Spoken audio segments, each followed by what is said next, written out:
তো শুভ দুপুর বন্ধুরা, আবারও চলে এলাম একটা নতুন রেসিপি নিয়ে। তো আজকে এইগুলি রান্না হয়েছে, দেখাচ্ছি কি কি। দেখো তোমরা, এখানে হচ্ছে বড়ার তরকারি। এই যে এটা হচ্ছে ছোলার ডালের বড়া আলু দিয়ে, আর এই যে পাতলা করে একটু ঝোল হয়েছে।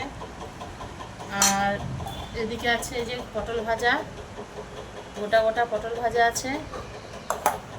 আর এখানে আছে মোচার ঘন্ট, ছোলা দিয়ে মোচা আলু দিয়ে ঘন্ট।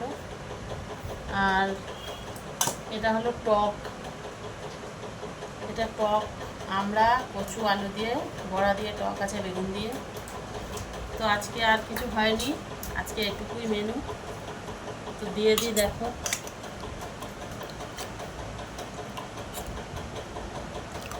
এই বড়ার তরকারিটা আজকে একটু ঝোলই করেছি বন্ধুরা, যেহেতু এটা টেনে নেয় সেই কারণে। আর এই যে আয়ুষ বাটিতে নেয় না, ও এইভাবেই খায়।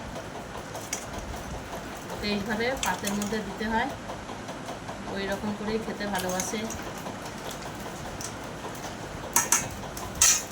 আর এই যে পটল ভাজা দিচ্ছি, এই যে পটল ভাজা দিলাম। আর এখানে চলে এলো ওই যে মোচার তরকারি। তো কেমন লাগলো আজকের মেনুটা কমেন্টে জানিও।